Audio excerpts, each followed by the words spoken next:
Kabanata 746 ng A Record of a Mortal's Journey to Immortality, Immortal Realm. Kabanata 746, Mas matinding panganib. Ang hugis kono at puting immortal na kayamanan ay mabilis na lumipad sa ere na parang isang gintong kidlat, at bigla na lamang, mahigit 100 magkakaparehong immortal na kayamanan ang lumitaw sa isang kurap ng mata. Bawat isa sa kanila ay napapalibutan ng mga arko ng puting kidlat na naglalabas ng napakalakas na kapangyarihan, at halos sakupin na nila ang kalahati ng buong bulwagan habang bumubuhos ang mga ito kina Guillermo at Yinshu sa isang hindi mapipigilang serye ng atake. Huwag kang masyadong mayabang, maliit na daga. Nangisay si Guillermo habang ibinubuko ang kanyang mga daliri bago gumawa ng isang galaw na tila may hinahawakan. Isang bola ng maningning na itim na liwanag ang lumitaw sa ibabaw ng kanyang kamay, na nagpakawala ng walang katapusang mga itim na baging na sumabog pasulong sa isang nagngangalit na paraan. Walang bilang na mga sanga ang hamaba mula sa mga baging upang bumuo ng isang siksik na lambat, at ang lahat ng hugis kono na immortal na kayamanan ay agad na napatigil sa kanilang tinatahak. Para silang mga isdang nahuli sa lambat na mabilis na umiikot sa loob ng lambat ng mga baging sa isang magulong paraan. Eksakto sa sandaling ito, gumawa si Fox 3 ng isang handsill, at ang lahat ng mga kono ng kidlat ay nagpakawala ng mga arko ng maningning na puting kidlat upang hampasin ang lambat ng mga itim na baging. Gayunpaman, bahagya lamang nayanig ang lambat ng mga baging, at ang lahat ng mga arko ng puting kidlat ay agad na nanggalat, habang ang lambat ay nanatiling ganap na walang pinsala. Agad-agad pagkatapos yun, maraming itim na baging ang sumulpat mula sa ibabaw ng lambat, na agad na pumulupot sa lahat ng mga puting tusok ng kidlat na nakakulong sa loob nito. Isang ulap ng tila itim na usok ang nagsimulang lumabas mula sa baging bago binalot ang mga tusok ng kidlat, at naglalabas ito ng nakasusuklam na amoy ng pagkabulok, na kamukha ng amoy ng isang nabubulok na latian. Ang mga tusok ng kidlat ay agad na nagsimulang manginig ng walang tigil habang ang puting liwanag na nagmumula sa kanila ay papatay-patay, at ang kanilang mga aura ay mabilis ding naglalaho, na tila ba sila ay kinakalawang. Isang apurahang ekspresyon ang lumitaw sa mukha ni Fox 3 habang mabilis siyang gumagawa ng magkakasunod na handsill, at ang mga tusok ng kidlat ay nagsimulang pumigla sa buong lakas nila. Ang itim na liwanag at puting kidlat ay marahas na nagumpugan sa gitna ng magkakasunod na dagandong ng kulog, na naging sanhi upang ang malapit na espasyo at ang buong bulwagan ay manginig at mayanig. Guillermo, ano sa tingin mo ang ginagawa mo? Sigaw ni Yinshu sa galit na boses. Bahagyang kumislap ang mga talukap ng mata ni Guillermo matapos itong marinig, kaya dali-dali siyang gumawa ng isang handsill, at ang itim na liwanag na nagmumula sa lambat ng mga baging ay agad na umatras.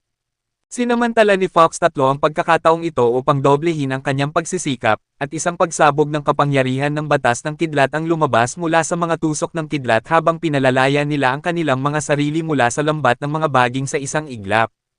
Gaya ng kanilang hinulaan, medyo nakatali ang mga kamay ni Guillermo at Yinshu rito. Bigla na lamang, isang pagsabog ng asul na liwanag ang kumislap sa katawan ni Hanli, na sa sumunod na sandali, 9 na asul na lumilipad na espada ang lumitaw mula sa manipis na hangin sa harap ni Yinshu bago sabay-sabay na humaharurot ng direkta patungo sa kanya.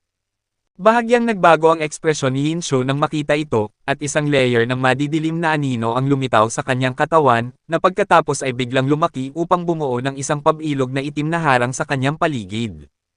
Ang 9 na Azure Bamboo Cloud Swarm Swords ay tumama sa pabilog na harang, na bumaon ng malalim bago biglang napatigil. Nagbigay si Yinshu ng isang malamig na singgal habang ang isang serye ng mga itim na ron ang lumitaw sa ibabaw ng pabilog na harang, at ang mga ripples na parang alimpuyo ay lumitaw sa mga bahagi ng harang na tinamaan ng 9 na espada.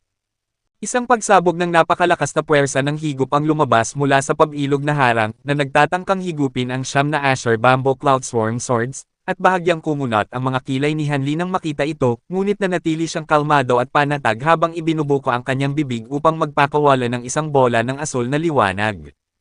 Ang bola ng asul na liwanag ay naglalabas ng napakalaking bagong lakas ng immortal na espiritual na kapangyarihan, at nahati ito sa 9, kung saan ang bawat bahagi ay naglaho sa isa sa mga Azure Bamboo Cloud Swarm Swords. Ang bawat pagsabog ng asul na liwanag ay naglalaman ng isang thread ng batas ng oras, at sa pag-iniksyon na ito ng kapangyarihan, ang 9 na lumilipad na espada ay agad na nagsimulang manginig ng marahas, habang ang makakapal na arko ng gintong kidlat ay kumislap sa kanilang mga talam. Mayroon ding mga rune ng batas ng oras na naroroon sa loob ng mga arko ng kidlat, at ang pabilog na itim na harang ay agad na nagsimulang manginig ng marahas habang ang isang sumasabog na aura ay nagsimulang mabuo mula sa pag-uumpugan ng itim na liwanag at gintong kidlat. Agad na binawasan ni Hinshu ang presyon nang makita ito, habang ang mga Asher Bamboo Cloud Swarm Swords ni Hanli ay lalong nagliwanag, at hindi nagtagal bago ang pabilog na harang ay nagkapira-piraso sa walang bilang na itim na anino. Ang mga Asher Bamboo Cloud Swarm Swords ay mabilis na lumipad pabalik kay Hanli, habang si Hinshu ay nanunood na may dismayadong ekspresyon. Bago pa siya magkaroon ng pagkakataong gumawa ng anuman, dalawang madilim na pulang kadena ang sumulpot mula sa espasyo sa kanyang likuran ng walang babala, at nagsimulang pumulupot sa kanya na parang isang pares ng espiritong ahas. Ang katawan ni Hinshu ay agad na nagbago at naging isang manipis na anino na naglaho sa nakapalibot na kadiliman, at muling lumitaw sa kabilang panig ng bulwagan pagkaraan ng isang sandali. Yuluo, paano mo nakuha ang lakas ng loob na makipagsabuatan sa mga dayuhang ito at traidorin ang ating infernal region? Nakalimutan mo na ba ang lahat ng ginawa ng ating panrehiyong monarko para sa iyo? Akusa ni Hinshu sa isang malamig na boses. Ako. Bahagyang nanginig si Weeping Soul nang marinig ito, at isang naguguluhang hitsura ang lumitaw sa kanyang mukha.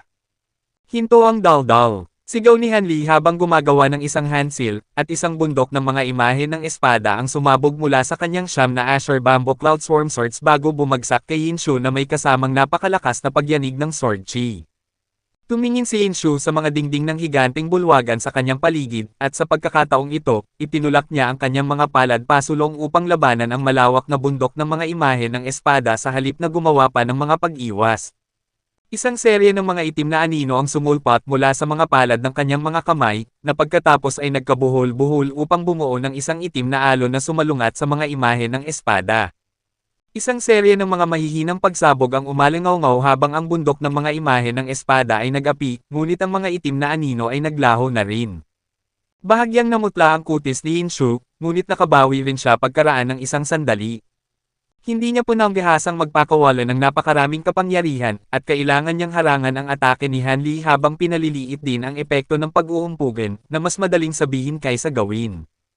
Hindi ito ang oras para mag-atubili, Weeping Soul. Kailangan nating samantalahin ang pagkakataong ito. Sabi ni Hanli kay Weeping Soul sa pamamagitan ng voice transmission, pagkatapos ay gumawa muli ng isa pang handsil, at ang liwanag ng espada na nagmumula sa Asher Bamboo Cloud Swarm Swords ay nagbago upang maging isang serye ng mga asul na bulaklak ng lotus, na lahat ay muling humarurot ng direkta patungo kay Hinshu na may kasamang napakalakas na pagyanig ng sword chi.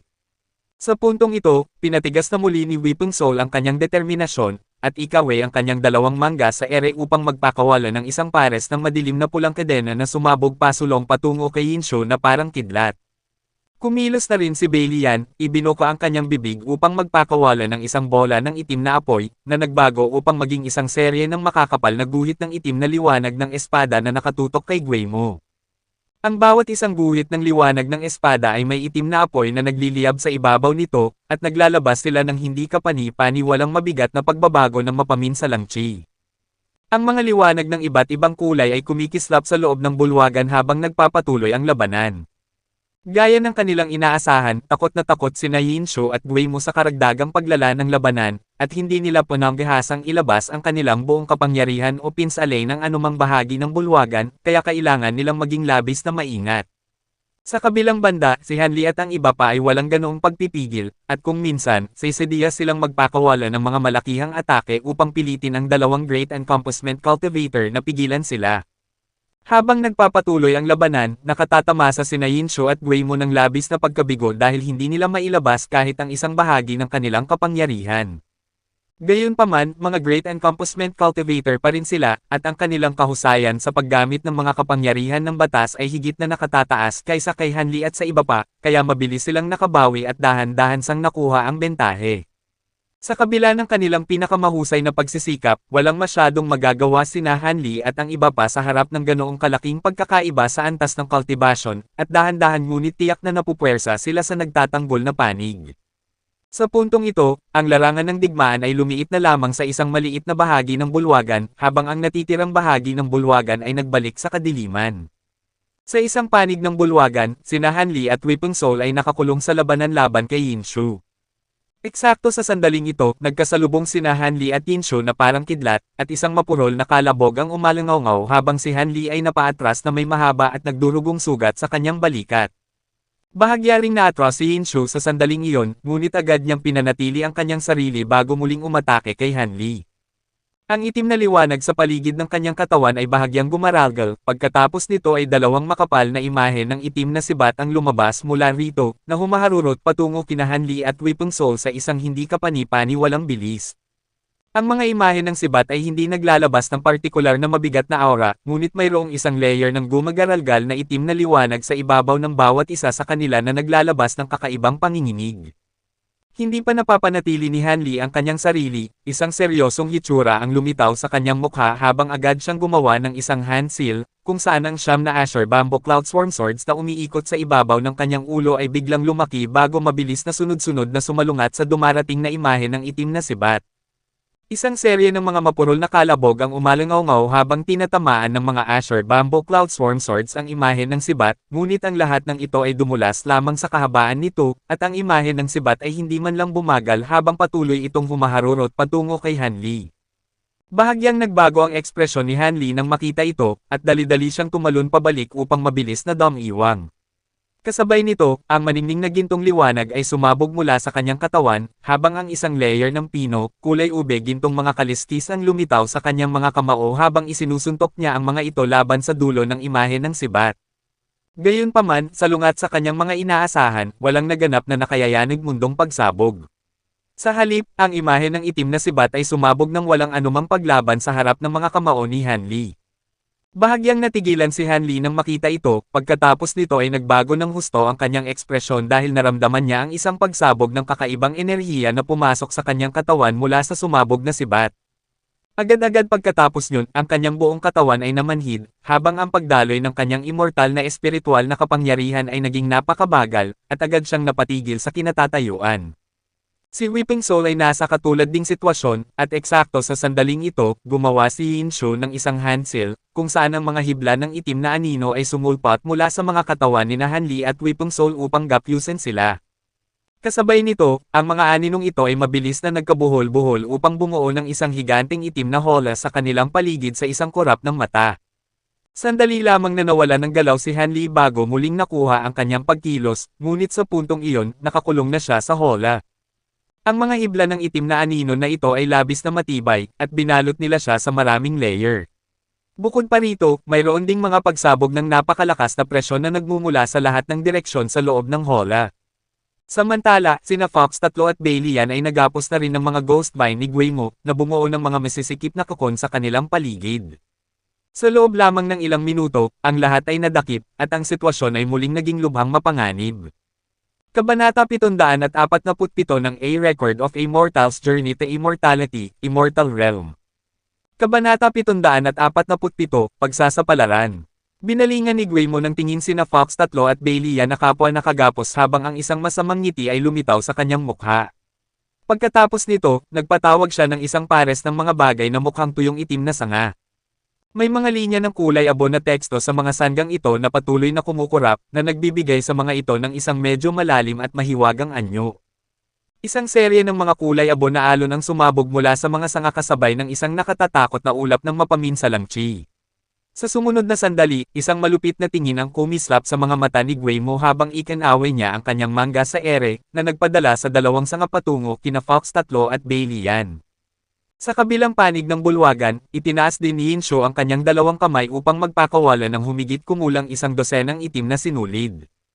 Ang mga itim na sinulid na ito ay mga karayom na kasing pino ng buhok, at ang bawat isa ay may haba na halos 1 pie. May mga itim na ron na kumukurap sa ibabaw ng mga karayom, na nagbibigay sa mga ito ng tila malabong anyo, at mabilis na lumipad ang mga ito patungo sa iba't ibang bahagi ng katawan ni Hanli. Isang seryosong mukha ang isinalubong ni Hanli nang makita ito, ngunit hindi siya nagpanik. Lumitaw ang kanyang mantra treasured access sa kanyang likuran bago agad na mabilis na uminag. Kahit na nakakulong siya sa itim na hola, hindi nito kayang pigilan ng immortal na espiritual na kapangyarihan sa kanyang katawan.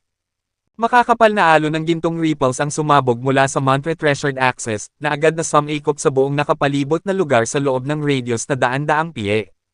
Ang lahat ng tinamaan ng gintong ripples ay agad na ganap na napatigil sa paggalaw, maging ang mga itim na karayom, ang mga tuyong sanga, ang itim na hola, o ang mga kuko ng ghost vine. Sina Yinshu, Guimo, at Sichuankong ay agad ding napatigil sa kanilang kinatatayuan dahil sa gintong ripples, kaya si Hanli na lamang ang tanging tao sa bulwagan na may kakayahang kumilos. Gayunpaman, alam niyang nagawa lamang niyang pigilan ang dalawang Great Encompassment Cultivator gamit ang kanyang kapangyarihan ng batas ng oras dahil nabigla ang mga ito, kaya tiyak na hindi sila matatagalan doon. Habang sinasamantala ang maikling pagkakataong ito, agad na nagsimulang bumigkas si Hanli ng isang incantation, at ang gintong liwanag ay sumabog sa kanyang katawan habang itinuturo niya ang isang daliri pasulong. Ang gintong liwanag sa paligid ng kanyang katawan ay nag-ipon patungo sa dulo ng kanyang daliri, gayon din ang lahat ng natitirang mga thread ng batas ng oras sa loob ng kanyang katawan. Isang imahe ng gintong daliri ang lumitaw bago bumaon sa itim na hola. Hindi ito ganoong kalaki, ngunit naglalabas ito ng napakabigat na aura, na tila ba kaya nitong gumawa ng butas sa mismong kalangitan. Isang malaking butas ang agad na nalikha sa hola na parang isang daliri na sumundot sa isang pirasong papel. Kasabay nito, gumawa siya ng isang galaw na tila may hinahawakan upang ipatawag ang kanyang profound heavenly gourd. Isang guhit ng gintong liwanag ang sumabog mula sa bibig ng upo, gourd, at mabilis na umikot sa paligid nina Fox 3 at Bailey Yan. Ang guhit ng gintong liwanag ay labis na nagliliwanag at naglalabas din ng walang kapantay at matalas na pagbabago ng kapangyarihan ng batas, na nagmula sa pagkasira ng isang metal attribute na immortal na kayamanan na may napakataas na kalidad. Ang mga ghost vine sa paligid ng dalawa ay agad na nagkaputol-putol, habang si Hanli naman ay lumipad palabas sa butas ng itim na hola, bitbit si Weeping Soul kasama niya. Kasabay nito, ikinawin niya ang kanyang mangga sa ere, na nagpakawala ng isang serye ng asul na liwanag na bomb alot kina Fox 3 at Bailey Yan, pagkatapos nito ay mabilis siyang napaatras. Sa puntong ito, nakalaya na sina Guimo at Yinshu mula sa pagkakatali ng kapangyarihan ng batas ng oras ni Hanli, at ang itim na liwanag ay sumasabog mula sa kanilang mga katawan upang labanan ang nakapalibot na gintong ripples. Ang gintong ripples ay agad na nawasak ng walang anumang nagawang paglaban, at ang takbo ng oras sa paligid ng dalawa ay nagbalik sa normal. Gayunpaman, sa puntong ito, si Hanli at ang iba pa ay nakalaya na rin, at mabilis silang lumipad patungo sa tabi ni Sichuankong. Ang lahat ng gintong ripples sa bulwagan ay naglaho sa isang iglap sa utos ni Hanli, at ang lahat sa loob ng bulwagan ay nagbalik sa normal. Salamat, kasamang Dawistan, sabi ni Fox 3. Nakatitig naman si Bailey Yan kay Hanli na may gulat na ekspresyon sa kanyang mukha, at nagpahayag din siya ng kanyang pasasalamat. Para naman kay Sichuankong, tila wala siyang kamalay-malay sa katatapos lang mangyari, at seryoso pa rin niyang pinag-aaralan ang mga restriction sa batong pintuan. Sa sandaling ito, may daan-daang pilak na array flags ang nakaabang sa kanyang paligid upang bumuo ng ilang pilak na array. Ang lahat ng mga array na ito ay nagliliwanag ng maningning, na nagpapalabas ng maliwanag na pilak na liwanag sa batong pintuan, habang nagpapakawala rin ng walang bilang na pilak na rune sa pilak na harang ng liwanag, na patuloy na kumukurap at humuhuni ng malakas. Nakaligtas lamang tayo hanggang sa puntong ito dahil sa mga pag-atubili ng ating mga kalaban, ngunit huwag nating kalilimutan na mga Great Encompassment Cultivator pa rin sila, kaya kailangan nating maging higit na maingat mula ngayon, sabi ni Hanli habang matamang nakatitig kina Yinshu at Guimo. Agad na tumango sina Fox 3 at ang iba pa bilang tugon na may seryosong mukha. Sa halip na muling umatake agad kina Hanli, nakipag-usap si Yinshu kay Guimo sa pamamagitan ng voice transmission, ang batang iyan ay talagang sakit sa ulo. Kahit para sa atin, kailangan ng kaunting oras upang maputol ang kapangyarihan ng kanyang batas ng oras. Hindi ito matagal, ngunit sapat na para sa kanila na magkasama-sama muli. Sa ganitong bilis, magagawa nilang patagilan ang labanang ito ng walang katapusan, at magiging huli na ang lahat kung magagawa nilang sirain ang mga restriction sa pintuan, tugon ni Guimo habang sumusulyap kay Sichuankong. Ang mga restriction sa pintuan ay personal na inilagay ng panrehiyong monarko, walang paraan para masira ito ng mga batang ito ng ganoon kadali. Bukod pa riyan, ang mapaminsalang chi rito ay mas matindi kaysa sa labas. Nararamdaman kong nahihirapan na sila sa epekto ng kalawang ng mapaminsalang chi, kaya kahit wala tayong gawin, hindi na sila tatagal pa, sabi ni Yinshu na may masamang ngiti. Bahagyang natigilan si Guimo nang marinig ito, at ibinalik niya ang kanyang tingin kina Hanli at sa iba pa, kung saan isang bakas ng kagalakan ang kumislap sa kanyang mga mata. Kasabay nito, bahagyang kumunat ang mga kilay ni Hanli habang ang mapaminsalang chi sa loob ng kanyang katawan ay nagsimulang magwala muli. Panginoon! Isang nag-aalalang hitsura ang lumitaw sa mukha ni Weeping Soul, at magsasalita pa lamang sana siya nang biglang sumugod pasulong sina Yinsho at Guemo. Eksakto nang magsisimula na namang muli ang labanan, isang pagsabog ng hindi kapani-pani walang maningning na pilak na liwanag ang biglang sumulpat mula sa batong pintuan, na nagbigay ng nakabubulag na liwanag sa buong bulwagan. Mabilis na gumagawa si Shi Chuankong ng sunod-sunod na handsill, at ang mga array flag sa pilak na mga array sa kanyang paligid ay mabilis na bumaba bago maayos na bumaon sa pilak na harang ng liwanag sa batong pintuan. Ang pilak na harang ng liwanag ay agad na nagsimulang kumurap ng magulo, at ang lahat ng mga pattern ng array sa iba pang mga dingding ng bulwagan ay nagsimula ring magliwanag. Sa kabila ng batong pintuan, isang mahinang ugong ang umalangaw na naging sanhi upang bahagyang manginig ang buong bulwagan. Nagbago ng husto ang ekspresyon ni Yinsho at Guemo nang makita ito. Ano ang ginagawa mo? Hinto. Agad nilang iniwan si Hanli at ang iba pa upang dambahin sa halip si Shi Chuankong. Pigilan ninyo sila. Huwag ninyong hayaang maabala nila si kasamang The Wischi. Sigaw ni Hanli habang lumilitaw siya sa harap ng dalawang Great Encompassment Cultivator sa isang iglap, pagkatapos ay ikinaway ang kanyang mangga sa ere, kung saan ang siyam na Asher Bamboo Cloud Swarm Sword sa kanyang paligid ay biglang lumaki bago direktang humarurot patungo kay Guemo. Kasabay nito, isang sinag ng pulang liwanag ang sumabog mula sa Profound Heavenly Gourd patungo kay Yinshu. Kumilos na rin si Fox 3 at ang iba pa na nagpatawag ng maraming immortal na kayamanan upang bumuo ng isang harang sa Denarianan ni Yinsho at Guemo. Kahit na mayroon silang Great Encompassment Stage na antas ng cultivation, hindi nagawang baliwalain ni Yinsho at Guemo ang mga atakeng ito, at napilitan silang tumigil sa kanilang pagtakbo upang protektahan ang kanilang mga sarili. Samantala, maliwanag na pilak na liwanag ang nagmumula sa katawan ni Shi Chuankong na nagpapakawala ng isang serye ng malinaw na pilak na mga sinulid na mabilis na naglaho sa pilak na harang ng liwanag. Kasabay nito, lumitaw ang pilak na loot sa kanyang kamay, at mabilis niyang pinatugtog ang mga kwerdas nito gamit ang kanyang mga daliri. Sa bawat note na tumutunog, isang guhit ng pilak na liwanag ang lumilipad palabas ng loot bago maglaho rin sa pilak na harang ng liwanag, na naging sanhi upang lalo pa itong magliwanag.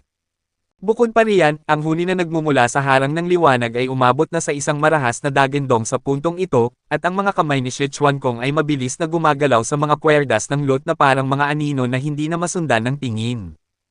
Eksakto sa sandaling ito, ang isang huling guhit ng maningning na pilak na liwanag ay lumipad palabas ng lot. May isang malabong pilak na anyo ng tao sa loob nito, at naglaho ito sa harang ng liwanag, na huling beses na nayanig bago tuluyang nawala. Ang lahat ng iba pang mga restriction sa batong pintuan ay agad na lumabo ng malaki na tila ba malubha rin silang napinsala. Sa sandaling ito, may hindi likas na pamumula sa mga pisngi ni Shi Chuankong, at may dugong dumadaloy mula sa mga gilid ng kanyang mga labi, ngunit mataas ang kanyang kagalakan habang sumisigaw, sa wakas. Sa wakas ay nagawa ko ring Airfine ang Viratalot. Matapos lumingon upang tingnan ang labanang nagaganap sa kanyang likuran, muli niyang pinatugtog ang mga kwerdas ng lot, at dalawang laso ng pilak na liwanag ang sumabog mula sa lot sa isang hindi kapani-pani walang bilis, na bumalot kina Guemo at Yinshu sa isang iglap. Sa sumunod na sandali, pareho silang naglaho ng walang anumang babala, at muling lumitaw malapit sa pasukan ng ilalim ng lupang lagusan. Nagpalitan ng dalawa ng nagulat na tingin, pagkatapos ay nagmamadaling lumipad pabalik sa loob ng lagusan. Sina Hanli at ang iba pa ay sandali ring napatigil sa kanilang kinatatayuan nang makita ito, habang patuloy naman sa pagtugtog si Shi Chuankong sa mga kwerdas ng kanyang lot habang sinasabi, naalis ko na ang spatial restriction sa pintuan, ngunit pansamantala lamang ito dahil sa kapangyarihan ng Viratalot. Muling babalik ang restriction sa lalong madaling panahon, kaya kailangan na nating pumasok ngayon na. Ang mga guhit ng pilak na liwanag ay lumipad palabas ng lot habang nagsasalita siya, na bumaba sa malapit na lupa upang bumuo ng isang teleportation array. Agad na itinago ni Hanli at ng iba pa ang kanilang mga immortal na kayamanan matapos itong marinig, pagkatapos ay lumipad patungo sa loob ng array. Bumigkas si Shi Chuankong ng isang maikling incantation, at ang grupo ay naglaho mula sa loob ng array sa gitna ng isang kislap ng pilak na liwanag. Halos kasabay ng kanilang pagkawala, dalawang guhit ng itim na liwanag ang lumipad patungo sa kuweba sa ilalim ng lupa, na pagkatapos ay lumabo upang ipakita sina Yinsho at Guemo. Sa puntong ito, ang bulwagan ay ganap ng walang laman, at ang kanilang matitigas na mukha ay lalo pang nagdilim nang makita ito. Ang pilak na harang ng liwanag sa batong pintuan ay nagsisimula na namang mabuo, ngunit patuloy pa rin itong gumagaralgal sa isang hindi matatag na paraan. Ang selyo ay nasa loob. Kailangan nating gamitin ang Infernal Badge upang buksan ang mga restriction rito at habulin sila. Sabi ni Guillermo sa isang apurahang boses habang bumabelan kay Hinshu, na nagpatawag ng kanyang Infernal Badge, ngunit hindi ito ginamit agad. Ano pang hinihintay mo? Tanong ni Guillermo. Sa tingin mo ba gusto kong maghintay? Sa ngayon, ang mga restriction sa pintuan ay hindi pa ganap na nakababawi, kaya kahit ang Infernal Badge ay hindi ito mabubuksan. Single ni Hinshu na may madilim na ekspresyon. Natahimik si Guillermo nang marinig ito, at matamang nakatitig sa batong pintuan habang ang kanyang kamay ay nakakuyom ng mahigpit. Kabanata 748 ng A Record of a Mortal's Journey to Immortality, Immortal Realm. Kabanata 748, Sinaunang Mitolohikal na Nilalang. Matapos pumasok sa batong pintuan, dumaan sina Hanli at ang iba pa sa isang madilim na pasilyo bago nakarating sa isang napakalawak na bulwagan. Ang loob ng bulwagan ay medyo madilim din, at may ilang dilaw na lamparang delangis na nakasabit sa mga dingding sa magkabilang panig. Isang uri ng puting langis ang sinusunog sa mga lampara, at hindi ito naglalabas ng usok, ngunit nagpapakawala ito ng isang medyo nakahihilong matamis na amoy. Nagpakawala si Hanli ng isang malalim na buntong hininga ng ginhawa, at ang lahat ay mukhang nakahinga na rin ng maluwag. Ang makatakas mula sa dalawang Great Encompassment Cultivator ay hindi madaling bagay, at kung nabuksan ang mga restriction ng mas huli kahit isang sandali, marahil ay nalipol na silang lahat. Kahit na pansamantala na silang ligtas ngayon, hindi pa rin binabaan ni Hanli ang kanyang pag-iingat kahit bahagya. Wala siyang ideya kung anong lugar ito, at kung hindi dahil sa desperadong kalagayan ng kanilang mga sitwasyon, tiyak na hindi siya makikipagsapalaran sa ganitong uri ng lugar. Sa karamihan ng mga kaso, ang mga restricted area ng mga malalaking tribo ay mga lugar na may espesyal na kahulugan, karaniwang naglalaman ng ilang cultivation arts, lihim na kasulatan, o mga kayamanan, o kaya ay mga lugar kung saan may mga nakaselyong bagay.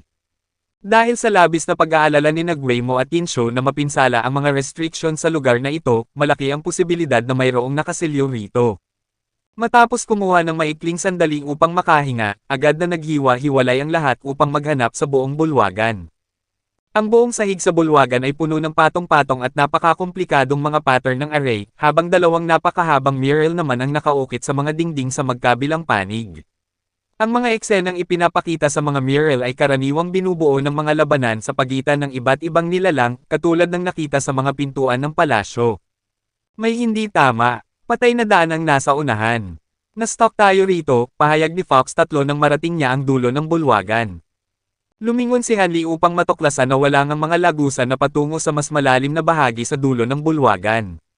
Sa halip may isang higanting relief ng malataong nilalang na nakaukit sa buong dingding, at ito ang parehong nilalang na nakaukit sa kanang bahagi ng palasyo. Gayunpaman, sa pagkakataong ito, ang higanting nilalang ay nasa nakatayong posisyon, sa halip na nakaluhod, na nagpapakita na ang kanyang mga binti ay kahawig ng sa isang kabayo o USA, sa halip na sa isang tao. May malinaw na kurba sa kasukasuan ng tuhod, at isang serye ng mga higanting itim na kaliskis ang nakaukit sa buong bahagi nito. May nakataas itong isang kamay ng mataas habang ang mga daliri ay nakakuyong na parang mga kuko at may isang bola ng itim na usok na umaaligid sa ibabaw ng palad ng kamay, habang sa kabilang kamay naman nito ay isang napakakakaibang anyo ng higanting nagninangas na espada. Tila umatungal ito sa kalangitan, at may isang sinaunang aura ng panganib na nagmumula rito. Ang katotohanan na nagawa nating sirain ang spatial restriction sa labas ay nangangahulugang tiyak na hindi sila matatagalan na makapasok din dito, sabi ni Shi Chuankong habang sinusuri ang kanyang paligid na may nag-aalalang ekspresyon. Huwag tayong magpanik. Alamin muna natin kung anong uri ng lugar ito, sabi ni Hanli. Tila ito ay isang uri ng lugar para sa seremonya. Tingnan ninyo ang mga mural doon, biglang sabi ni Weeping Soul. Bumaling ang lahat sa pinakaloob na bahagi ng dingding sa kanang bahagi, at tama nga, ang mga mural doon ay nagpapakita ng ilang uri ng sinaunang malataong mga nilalang na nagsasagawa ng seremonya para sa isang sinaunang Diyos.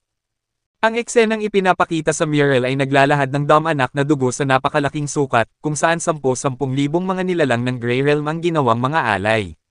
Mayroong kapwa mga walang isip na Grey Realm Demon, pati na rin mga nilalang mula sa mga sibilisadong tribo na pinaghalong lahat, at silang lahat ay ipinagtabuyan sa loob ng isang higanting bunganga na mukhang isang napakalaking mangkop. Sa labas ng bunganga ay nakaluhod ang higanting nilalang na nakaukit sa dingding. Ang kalahati ng katawan nito ay nakasandaw sa gilid ng bunganga, at ang napakalaki nitong bibig ay bahagyang nakabukas na may bakas ng kasakiman sa mukha nito. May nakilalang ilang nilalang si Hanli sa loob ng bunganga, at gamit ang mga ito bilang basehan, nagawa niyang matukoy na ang higanting nilalang ay kailangang may laki na hindi bababa sa 10,000 pie. Matapos sulyapan ng higanting bunganga, bahagyang kumunat ang mga kilay ni Hanli habang umaatres ng ilang hakbang, at pagkatapos ay bumaling sa isang kakaibang uka o marka sa sahig. Ang mga linya at pattern sa sahig ay tila baganap na magulo at walang direksyon, ngunit napansin niya na ang lahat ng ito ay aktwal na nagtatagpo sa maliit na uka na ito, na may laki lamang na ilang dosenang pie. May natuklasan ka ba, kasamang The Weasley? Tanong ni Bailey yan. Tingnan mo ang uka na iyan doon. Hindi ba't mukha itong maliit na bersyon ng bunganga na ipinapakita sa mural ng seremonya? Tanong ni Hanli. Ngayong binanggit mo, mukha nga itong magkahawig. Mukhang ang lugar na ito ay talagang ang isang ceremonial na site, tugon ni Shi Chuankong. May napakalaking pagkakataon na ang nilalang sa mga mural ay nakaselyo rito, at iyan ang dahilan kung bakit ito ay isang restricted area, hula ni Hanli. Kaya naman pala bawal ang pakikipaglaban dito, tiyak na natatakot ang Infernal Tribe na mapinsala ang selyo at mapakawalan ang nilalang na iyan, sabi ni Fox 3. Eksakto sa sandaling ito, ang buong bulwagan ay biglang nayanig ng marahas habang ang isang serye ng dagendong ay umalingaw mula sa labas. Nagsimula na silang sirain ang mga restriction, sabi ni Weeping Soul. Sa puntong ito, wala na tayong daan pabalik. Dahil malinaw na natatakot ang Infernal Tribe sa bagay na ito, maghanap tayo ng paraan para mapakawalan ito, at baka sakaling magbigay iyon sa atin ng pagkakataon na makaligtas dito, sabi ni Hanli na may seryosong mukha. Isang nag-aalinlangang tingin ang kumislap sa mga mata ni Weeping Soul matapos itong marinig, ngunit sa huli, hindi siya nagsalita ng anuman. Magsasalita pa lamang sana si Hanli nang mapansin ang kanyang nag-aalinlangang ekspresyon ng ang boses ni Shi Qinghao ay umalingaw sa kanyang isip. Iminumungkahi ko na huwag mong gawin iyan. Naalala ko na kung ano ang bagay na ito, at kung papakawalan mo ito, may napakalaking pagkakataon na mapapatay kayong lahat bago pa man kayo maabutin ng dalawang iyon. Alam mo kung ano ang nilalang na ito? Tanong ni Hanli. Narinig mo na ba ang tungkol sa Kunhao? Tanong ni Shi Qinghao. Ano iyon? Ang Kunhao ay isang nilalang na umiiral na simula pa lamang sa mismong pagkabuo ng Grey Realm. Sinasabing nabuo ito mula sa mapaminsalang esensya, baleful essence, ng Grey Realm, at ang kapangyarihan nito ay walang kapantay. Kahit hanggang sa araw na ito, marami pa rin sa mga tribo ng Grey Realm ang sumasamba rito bilang isang sinaunang Diyos. Kung bakit eksaktong ikinaselyo ito rito ng Infernal Tribe, hindi ko na alam. Sinasabi ko ito sa iyo bilang isang babala, ngunit sa huli, ang desisyon ay nasa sa iyo pa rin, paliwanag ni Shi Qinghao, at pagkatapos ay muling natahimik. Panginoon, ano ang dapat nating gawin?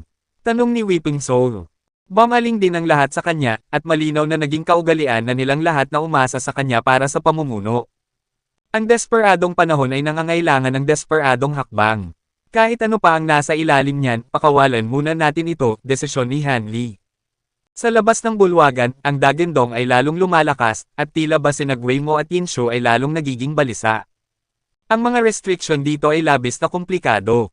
Sa tingin ko ay wala tayong sapat na kapangyarihan sa kasalukuyan upang sirain ito sa pamamagitan ng puwersa sa maikling panahon, kaya marahil ay dapat nating subukang maglatag ng ilang mga array upang kalasin ito, mungkahi ni Shi Chuankong. Tumanggaw si Hanli bilang pagsang-ayon, at pagkatapos ay nagpahayag, mahalaga ang bawat segundo, kaya magsimula na tayo sa pagtatrabaho. Dahil dito, naghiwa-hiwalay ang lahat at nagsimulang maghanap ng mga mahahalagang punto sa array.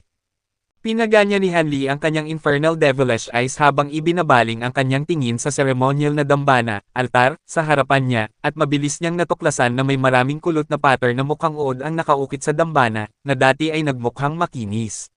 Ang mga pattern na ito ay pumuno sa buong dambana, at tila ba walang anumang logika o dahilan ng mga ito. Bukod pa riyan, ang lahat ng mga pattern ay puno ng isang uri ng itim na substansya na mukhang dumi o lupa. Ang ceremonial na hukay ay puno rin ng mga pattern na bumubuo ng isang kakaibang disenyo na mukhang apoy. Matapos magsagawa ng isang malawak na pagsusuri, walang napansing anumang kakaiba si Hanli, at ibinaling niya ang kanyang tingin sa mga nakapalibot na mural, ngunit muli, hindi siya nakakita ng anumang mahahalagang punto. May nahanap ba ang sino man sa inyo? Tanong ni Fox 3 habang pabalik mula sa isang sulok ng bulwagan. May ilang mga pattern sa sahig, ngunit ang mga ito ay ganap na random at tila ba naruroon lamang para sa layunin ng dekorasyon, tugon ni Shi Chuankong sabay iling ng kanyang ulo. Itinaas ni Hanli ang kanyang ulo upang tumingin sa kisame, kung saan may kabuoang 7 bilog ng mga ron ang nakaukit, kung saan ang bawat susunod na bilog ay mas malaki kaysa sa nauna, at sa mismong gitna ng 7 bilog ay may isang pabaligtad na itim na haligi. Tingnan ninyo doon sa itaas, biglang sabi ni Hanli, at agad namang sumunod ang lahat. Tila ito ay isang uri ng spatial array, puna ni Shi Chuankong habang nagliliwanag ang kanyang mga mata. Nakikilala mo ba ito, kapatid na Shi? Tanong ni Fox 3. Sa halip na sumagot agad, ang mga kilay ni Shi Chuankong ay naging mahigpit ang pagkakakunot habang nahuhulog sa isang malalim na pag-iisip, at pagkatapos lamang ng isang maikling katahimikan ay sumagot siya, ang restriction na ito ay nahahati sa dalawang bahagi, at ang kabuoang layout nito ay may ilang pagkakahawig sa all-encompassing restrictive array ng ating Devil Realm. Bukod pa riyan, ang mga pattern sa ibabaw nito ay nagpapatong-patong sa marami sa mga spatial array pattern na nakita ko rito sa mga kasulatan ng Grey Realm na may kaugnayan sa mga array. Mayroon bang anumang impormasyon sa mga kasulatang iyon na maaaring maging basehan dito? Tanong ni Hanli. Hindi ko masabi ng tiyakan. May ilang pagkakahawig, ngunit mayroon ding mga malinaw na pagkakaiba. Halimbawa, mayroong maraming fire attribute array pattern sa array na ito, at hindi ko alam kung para saan ang mga iyon, tugon ni Shi Chuankong na may nag-aalinlangang ekspresyon. Eksakto habang nagsasalita siya, isa pang umaalingaw-ngaw na pagsabog ang narinig mula sa labas, at ang lupa ay nayanig sa ilalim ng mga paan ng lahat. Wala na tayong natitirang oras. Sumugal na lang tayo at gawin kung ano ang sa tingin mo ay tama. Kung mangyari ang pinakamalala, maghihintay na lamang tayo kina Yinsho at Wei mo na makarating dito, pagkatapos ay makikipaglaban sa kanila hanggang kamatayan at susubukang gamitin ang kanilang kapangyarihan upang sirain ang selyo rito, sabi ni Hanli sa isang kalmadong paraan. Sige, kung ganoon, pakiusap sundin ninyo ang aking mga tagubilin at tulungan ninyo ako, nating lahat, tugon ni Shi Chuankong na may seryosong tango. Ang lahat ay nagbigay ng isang sabay-sabay na positibong tugon, at si Shi Chuankong ay nagsimulang magpamahagi ng mga Baleful Inkstone at mga array plate, na ang lahat ng ito ay lalatag sa sahig ng bulwagan. Matapos magawa iyon, sinimulan niyang tagubolinan ang lahat na ibaon o ilagay ang parehong mga bagay sa kisame sa itaas. Maliban sa mga tunog ng mga paalitang tagubilin ni Shi Chuankong at ang mga yabag ng paan ng lahat, ang tanging tunog na naririnig ay ang dagindong mula sa labas, at ang kapaligiran ay naging labis na tense. Kabanata 749 ng A Record of a Mortal's Journey to Immortality, Immortal Realm. Kabanata 749, Pagpapakita. Halos 20 segundo ang lumipas, isang umaalingaw-ngaw na dagindong ang tumatak sa puso ni Hanli at ng iba pa nang tuluyang masira ni Yinsho at Wei mo ang array sa labas. Kaunti na lang. Bilasan ninyo. Pagmamadali ni Shi Chuankong habang nagtatadyas ang kanyang mga ngipin at umaagos ang pawis sa kanyang noo. Wala na tayong oras. Ipagpatuloy ninyo iyan, maghahanap ako ng paraan para bigyan tayo ng kaunting oras, pahayag ni Bailey yan habang tumatayo. Panginoon, hindi ako masyadong makatutulong dito, kaya sasama ako kay kasamang The West Bailey, voluntaryong sabi ni Weeping Soul. Masyadong mapanganib para sa inyong dalawa ang pumunta ng ganyan. Dalawang Great Encompassment Cultivator ang kinakaharap natin na kaya kayong patayin sa isang kislap ng daliri lang. Sabi ni Hanli na may mahigpit na pagkakakunot ng mga kilay habang patuloy na nagtatrabaho ng walang tigil. Ngunit kung hindi tayo pupunta, makakapasok sila rito bago pa natin mapakawalan ang bagay na iyan, at kung mangyari iyon, sadyang mapapahamak tayong lahat. Noong nawasak ang Blaze Dragon daw dahil kay Xiao Jinhan, muntik na akong mapahamak sa ganti ng mapaminsalang chi, at salamat na lamang sa High Zenith Pill na nakuha mo kaya ako nabuhay. Sa pagkakataong ito, nadakip kami at iniligtas lamang ni kasamang The West Weeping Soul, kaya 2 beses na sana akong namatay, bakit hindi ko pasagarin ang aking swerte? Sabi ni Bailey na may bahagyang ngiti. Huwag kayong mag-alala, Panginoon. Ako ay isang pinahahalagahang disipulo ng Infernal Regional Monarch, kaya natitiyak kung hindi nila ako pangangahasang patayin. Kung sasamahan ko si kasamang The West Bailey, magagawa nating magbigay ng kaunting oras, sabi ni Weeping Soul. Sige, mag-ingat kayo, at subukang iwasan ang direktang pakikipag-umpugan, buntong hininga ni Hanli na may nag-aalinlangang tingin sa kanyang mga mata. Nagpalitan ng tingin sina Bailey at Weeping Soul, pagkatapos nito ay kapwa sila lumipad palabas ng bulwagan. Samantala, kasasagasa pa lamang ni Wei mo at Yinsho sa maliit na plaza sa labas ng bulwagan nang salubungin sila ng isang napakalaking bola ng itim na apoy. Ang higanting bola ng apoy ay marahas na sumabog na nagpadala ng mga apoy sa lahat ng direksyon na parang mga bulalakaw. Sa gitna ng unos ng apoy, ang isang malaking madilim na berdeng kalasag ay nahati sa walang bilang na mga ghost vine, na ang lahat ng ito ay mabilis na naibalik sa loob ng mga manggas ni Guemo. Mga hanggal, alam ba ninyo kung anong lugar ito? Wala kayong kamalay-malay sa pinapasok ninyo. Sigaw ni Guemo sa isang malamig na boses habang ibinabaling ang kanyang tingin kina Weeping Soul at Bailey Yan na nasa kabilang panig ng plaza. Huwag nang mag-aksaya ng oras, kailangan natin itong tapusin ng mabilis, pagmamadali ni Yinsho habang sumusulyap ng mabilis sa kanyang paligid. Hindi na nag-aksaya ng salita si Bailey Yan habang gumagawa ng isang hand seal kasabay ng pagbigkas ng isang incantation, at pagkatapos ay biglang itinuro ang isang daliri sa kanyang sariling dantian. Isang nakatutunaw pusong Eitengal ang umalangaw-ngaw habang ang isang pagsabog ng maliwanag na pulang liwanag na kahawig ng ningning ng natunaw na lava ay lumabas mula sa kanyang dantian, at isang serye ng maliliwanag na pulang bitik ang samanga mula sa pagsabog ng pulang liwanag, na mabilis na kumalat sa kanyang buong katawan.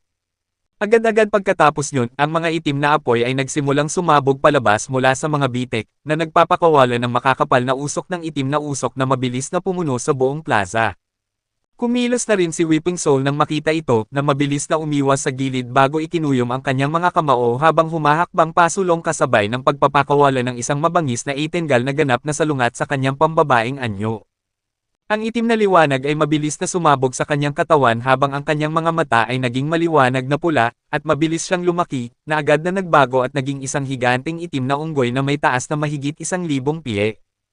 Ang balahibo ng unggoy ay kasing tigas ng mga karayom na bakal, at may isang kakaibang sungay sa ulo nito, habang ang matatalas nitong mga pangil ay ganap na nakalantad. Bukod pa rito, isang ikatlong pulang demonyong mata ang lumitaw sa kanyang noo, at 3 itim na tusok ng buto ang nakaungo sa kanyang likuran. Yuluo, ikaw na traidor. Ganyan mo ba pinaplanong bayaran ang kabutihan ng ating panrehiyong monarko? Umaabot ka pa sa punto na ipakita ang iyong anyong Shing Beast para lamang sa mga dayuhang ito. Ito ay hindi mapatatawad, sigaw ni Guemo sa isang galit na boses. Sa sandaling matapos ang kanyang pagsasalita, isang serye ng umaalingaw-ngaw na dagandong ang biglang narinig mula sa itaas niya, at tila ba may walang katapusang arko ng kidlat na nag-uumpugan sa isa't isa sa malalim na bahagi ng makapal na itim na usok. Isang higanting itim na dragon ang bahagya lamang maaninag sa loob ng usok at kidlat. May apoy ng karmic fire, na umaaligid sa buong katawan nito, at dahan-dahan itong umiikot sa ere, na humaharang sa daan patungo sa bulwagan sa likuran nito. Dahil sa laki ng katawan nito, ang likod ng dragon ay marahas na kumakaskas sa mga flight restriction sa itaas, na nagpapadala ng mga kislap ng apoy sa lahat ng direksyon. Nangangahas lamang silang labanan tayo ng ganito dahil kumbinsido silang hindi natin kayang ibuhos ang ating buong lakas sa takot na mapinsala ang mga restriction dito. Elder Guemo, pumunta ka at buksan ang lahat ng mga restriction dito, sabi ni Yinsho na may malamig na ngisi. Ano, hindi natin pwedeng gawin iyan. Dali-daling tumanggi si Guemo sa isang nagulat na boses. Nakalusot na sila rito, kaya ano pang silbi ng pananatiling aktibo ng mga restriction sa labas? Magiging hadlang lamang ang mga ito sa atin. Kung mapipinsala natin ang mga restriction, maaari itong magdulot ng sunod-sunod na reaksyon na direktang wawasak sa selyo sa loob, kaya mas mabuting buksan na lang natin ang lahat ng mga restriction at tapusin ang labanang ito sa lalong madaling panahon, sabi ni Yinsho na may madilim na ekspresyon. Ngunit, nag-aalinlangan pa rin ng kaunti si Guemo. Pamilyar ka sa layout ng lugar na ito, kunin mo ang Infernal Badge at lumakad ka na ngayon din. Hindi na lamang ito usapin kung maparurusahan tayo o hindi. Kung maaantala natin ang mga plano ng panrehiyong monarko, pareho tayong papatayin. Pagmamadali ni Yinsho. Isang determinadong hitsura ang lumitaw sa mukha ni Guemo nang marinig ito, at agad siyang nagmadaling umalis nang walang anumang pag-aalinlangan. Sobra-sobra na ang pagpapasaysa ninyo sa swerte, kayong mga bastos at walang galang. Itingal ni Yinsho, at ang kanyang aura ay agad na lumaki ng ilang ulit. Isang malawak na sakop ng itim na liwanag ang lumitaw sa ilalim ng kanyang mga paa, na pagkatapos ay mabilis na kumalat palabas na parang isang mabilis na kumakalat na tila tinta. Ang itim na liwanag ay tumaas sa ere upang sakupin ang buong plaza at ang hangin sa itaas bago sumara na parang isang higanting bibig. Bigla na lamang, tila ba sina Bailey Yan at Weeping Soul ay nahigop sa ibang dimensyon, kung saan ang lahat ng kanilang pandama ay nawala, at hindi na nila maramdaman maging ang aura ng mundo sa kanilang paligid. Ilang sandali pa, ang mga harang ng liwanag sa labas ng palasyo ay naglaho, at isang hindi kapani-pani walang makapal na anino ang nagsimulang mabilis na lumawak sa gitna ng isang marahas na dagandong. Tuldok tuldok tuldok tuldok tuldok tuldok. Samantala, isang mahinang tunog ng lamat ang narinig sa loob ng bulwagan, na agad na sinundan ng tunog ng umiikot na mga mekanikal na bahagi na umaalingaw-ngaw mula sa lahat ng direksyon. Ang tatlo ni Hanli ay nakatayo sa paligid ng seremonyal na hukay habang nakatingin sa itaas ng may pinipigil na hininga. Ang mga pabilog na pattern sa kisame ay nagsimulang magliwanag sa itim na liwanag, pagkatapos ay nagsimulang uminog, habang ang halijing bato sa mismong gitna ay nagsimulang dahan-daang bumaba. Isang mahinang kalantog ang narinig ng ang halijing bato ay pumasok ng walang kahirap-hirap sa seremonyal na hukay sa ibaba. Habang ang tunog ng mas marami pang umiikot na mekanikal na bahagi ay umalangaw-ngaw, isang pagsabog ng hindi kapani-pani walang makapal na itim na mapaminsalang chi ang tumaas mula sa sahig na pumuno sa buong bulwagan. Ang tatlo ni Hanli ay mabilis na tumalon pabalik nang makita ito, at sa sumunod na sandali, ang buong silid na bato ay nagsimulang manginig ng marahas, habang ang lahat ng mga baleful inkstone na bumaon sa sahig at sa kisame ay nagliwanag upang tanglawan ang bulwagan, gayon din ang lahat ng mga pattern sa sahig. Eksakto sa sandaling ito, isang tunog na kahawig ng isang humihingal na mabangis na hayop ang narinig mula sa isang lugar sa loob ng bulwagan. Parang may hindi tama, sabi ni Hanli habang ang isang bakas ng masamang kutob ay lumitaw sa kanyang puso, habang sina Sichuankong at Fox tatlong ay nanunood din na may mga tensyonadong ekspresyon. Bigla na lamang, napansin ni Hanli ang isang kislap ng liwanag mula sa relief ng kunhaw na nakaukit sa dingding sa likod ni Fox tatlo. Tila ba may isang kislap ng pulang apoy na dumaan sa ibabaw nito, at isang layer ng malabong usok ang lumitaw dito, na nagbigay ng hindi malinaw na anyo. Agad-agad pagkatapos yun, ang lahat ng mga mapanirang nilalang na nakaukit sa mga dingding ay nagsimulang manginig, na tila ba handa na silang mabuhay, at ang mga relief ay nagmukha ring mas buhay at totoo. Ang mga tumpok ng mga kalansay na parang bundok ay patuloy ding nanginginig ng walang tigil, na tila ba handa ng gamulong sa loob ng bulwagan sa anumang sandali. Magsasalita pa lamang sana siya nang ang mga mata ng relief ng kunhaw sa dingding ay biglang magliwanag. Umiwas ka sa daan, Fox tatlo. Sigaw ni Hanli. Agad na kumilos si Fox tatlo nang walang pag-aalinlangan, na mabilis na umiwas sa gilid sa buong kakayahan niya, eksakto nang may isang bagay na dumaan sa tabi ng kanyang tainga. Dalawang bola ng apoy na kasing laki ng kamao, ang isa ay pula at ang isa ay itim, ang lumipad palabas ng mga uka ng mata ng relief habang nagkakabuhol sa isa't isa, pagkatapos ay tumama sa halijing bato na bumababa mula sa kisame. Mga kislap ng apoy ang sumabog mula sa kapwa bola ng apoy ng sabay, kung saan nagsimula silang umakyat sa kahabaan ng itim na halijing bato sa isang umiikot na paraan, na kamukha ng isang pares ng pumupulupot na nagninangas na ahas. Ang isa sa kanila ay umakyat sa kisame ng bulwagan, habang ang isa naman ay bumaba patungo sa dambana, na nagbigay liwanag sa lahat ng mga pattern ng array sa kanilang dinaanan, habang sina Hanli at ang iba pa ay nanunood sa pagkalito. Ang maliwanag na itim na liwanag sa itaas ay tumutugon sa pulang liwanag sa ibaba, na tila ba may apoy na sinindihan sa ilalim ng kalangitan sa gabi. Mga serye ng dagandong ang umalangaw-ngaw sa ilalim ng lupa, at ang pulang liwanag sa sahig ay lalong nagliwanag habang nagpapakawala ng mga alon ng nakapapapasong init. Bigla na lamang, isang malakas na tunog ng lamat ang narinig, at ang dambana na nakakonekta sa halijing bato ay marahas na nayanig. Ang mga bitik ay agad na nagsimulang lumitaw sa nakapalibot na sahig, na pagkatapos ay nagsimulang tuluyang gumuho. Mag-ingat kayo! Babala ni Hanli habang agad siyang tumataas sa ere, gayon din sina Sichuankong at Fox tatlo. Ang tatlo sa kanila ay tumingin sa ibaba na may mahigpit na pagkakakunot ng mga kilay upang matuklasan na ang buong sahig sa ibaba ay nagsisimula ng mahati sa walang bilang na mga piraso bago nahulog sa isang higanteng bunganga sa ilalim ng lupa, isang bunganga na hindi matukoy ang lalim. Sa loob ng bunganga ay may mga pula at itim na apoy na marahas na nagliliyab, at sa ilalim ng halijing bato na nakakonekta sa dambana ay may isa pang haligi na umaabot sa malalim na bahagi ng lupa. Ang halijing batong ito ay puno ng mga sinaunang ron, at ito ay maliwanag na pula dahil sa pagkakainit ng matitinding apoy sa ilalim ng lupa. Pinaganya ni Hanli ang kanyang infernal devilish eyes habang ibinabaling ang kanyang tingin sa ibaba, at naramdaman niya ang mga bakas ng aura ng batas ng apoy sa loob ng mga pula at itim na apoy.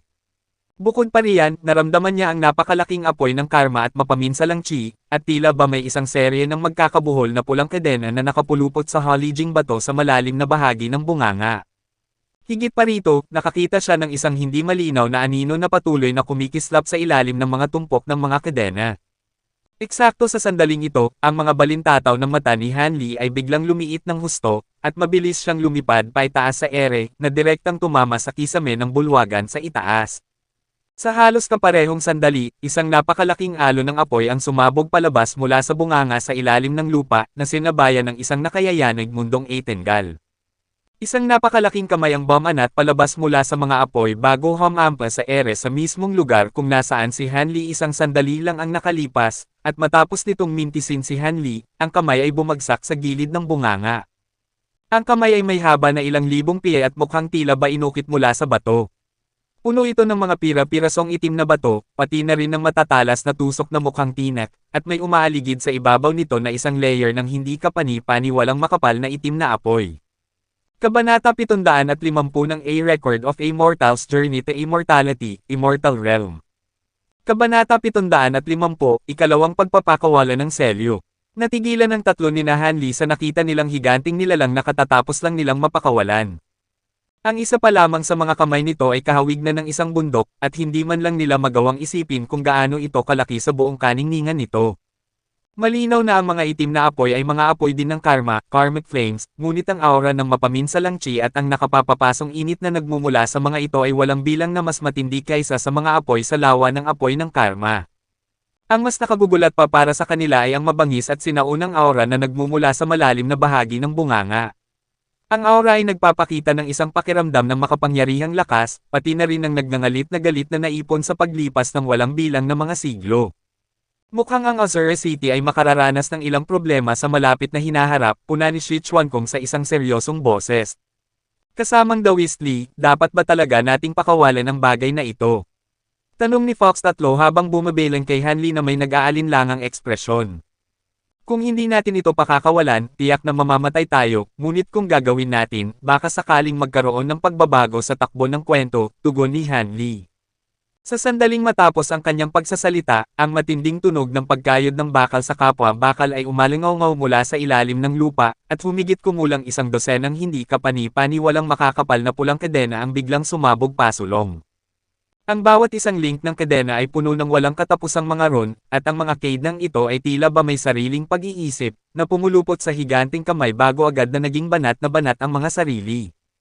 Ang tunog ng paghihigpit ng mga kadena ay umalingaw-ngaw habang ang lahat ng mga pattern sa Holijing bato ay mabilis na kumurap ng magulo, at agad-agad pagkatapos nyun, isang parang kulog na Eitengal ng galit ang narinig mula sa ilalim ng lupa. Naramdaman ng tatlo ni Hanli na tila ba nanginginig ang kanilang mga panloob na organo sa harap ng nakabubulag na Eitengal na ito, at silang tatlo ay nagmamadaling umatras ng kaunti. Ang higanting kamay ay gumawa ng tatlong napakalaking kanal o uka sa lupa habang sinusubukan nitong labanan ang humihilang mga kadena, ngunit sa huli, ang paglaban nito ay naging walang saysay, at nahila ito pabalik sa loob ng bunganga. Tila hindi pa ganap na nasa Syra ang selyo. Bakit ganoon? Tanong ni Hanli na may nakakunot na mga kilay. Dali-daling lumipad si Shi Chuankong patungo sa dambana, altar, sa sahig ng marinig ito, pagkatapos ay nagsimulang magsagawa ng isang masusing pagsusuri. Ilang sandali pa, ang kanyang tingin ay napako sa isang pattern ng apoy na nalantad sa gilid ng dambana matapos gumuho ang nakapalibot na sahig. Sa ibabaw, ang array na ito ay mukhang katulad ng all-encompassing restrictive array ng ating Devil Race, ngunit ang panloob na istruktura nito ay sadyang napakalaki ng pagkakaiba. Tila ba naipaluwag natin ang selyo, ngunit batay sa pagkakaroon ng mga pattern ng array na ito, mukhang kailangang mag-iniksyon ng kapangyarihan ng batas ng katangiang apoy, Fire Attribute Law Powers, sa array upang ganap na masira ang selyo, sabi ni Shi Chuankong sa isang medyo hindi tiyak na paraan. Kakailanganin ng kapangyarihan ng batas ng apoy. Si kasamang The West Bailey ay nasa labas pa rin upang bigyan tayo ng oras, saan naman tayo kukuha ng kapangyarihan ng batas ng apoy? Tanong ni Fox tatlo na may mapait na ngiti. Natahimik si Shi Chuankong nang marinig ito. Sa katunayan, wala sa tatlo ni Hanli ang nakabisado ang mga batas ng apoy. Bigla na lamang, isang pag-iisip ang pumasok sa isip ni Hanli, at naisip niya, siguro ay makatutulong siya. Eksakto sa sandaling ito, isang umaalingaw-ngaw na pagsabog ang narinig mula sa labas, na agad na sinundan ng isang Eitengal ng dragon na tunog tulong ng paghihirap na pinakawalan ng nagninangas na dragon, Blaze Dragon, na binuo ni Bailey yan. Agad na kumilos si Hanli nang walang anumang pag-aalinlangan matapos itong marinig, na itinaas ang isang kamay upang lumikha ng isang pintuan ng pilak na liwanag. Sa loob ng pintuan ng liwanag, si Chirong ay nakaupo sa dingding, habang si immortal na Panginoong Hot Flame ay nagising na rin, ngunit ang kanyang mga mata ay ganap pa ring parang kahoy at walang kaluluwa. Para naman sa dalawang bata ng Infernal, nasa walang malay pa rin silang estado. Kasamang The Wischi, sa ngayon, pare-pareho tayong nakakulong sa Grey Realm, kaya kailangan nating magtulungan. Simula ni Hanli. Sabihin mo sa akin kung ano ang kailangan kong gawin, sabat ni Chirong bago pa man magkaroon ng pagkakataon si Hanli na tapusin ang kanyang sinasabi. Kailangan kong hiramin ang iyong kapangyarihan ng batas ng apoy, agad na tugon ni Hanli. Ang aking cultivation arts ay pangunahing nakatutok sa mga batas ng oras, kaya ang aking kapangyarihan ng batas ng apoy ay pangalawa lamang sa aking kapangyarihan sa batas ng oras. Bukod pa riyan, ang mga restriction sa aking katawan ay hindi pa naaalis, at napakarami sa aking kapangyarihan ng batas ng apoy ang nakuha ng mga infernal servant na iyon upang mag-refine ng isang uri ng kayamanan, kaya wala nang masyadong natitira sa akin. Kung kailangan mo ang aking tulong sa malaking paraan, natatakot akong mabibigo ka, sabi ni Chirong. Bumaling si Hanli kay Sichuan kung matapos itong marinig, at ang huli ay nagsabi, ayos lang, kaunting dami lamang ng kapangyarihan ng batas ng apoy ang kailangan natin upang simulan ang takbo ng mga bagay-bagay. Hindi na nagaksaya pa ng oras si Chirong nang marinig ito, na mabilis na humakbang palabas ng pintuan ng pilak na liwanag bago lumipad patungo sa dambana sa sahig sa ibaba. Habang papalapit siya sa dambana, bigla siyang bahagyang gumiwang na tila ba hindi niya kayang itaguyod ang kanyang sarili, at dali-daling bumanat ng kamay si Sichuan Kong upang bigyan siya ng kaunting katatagan.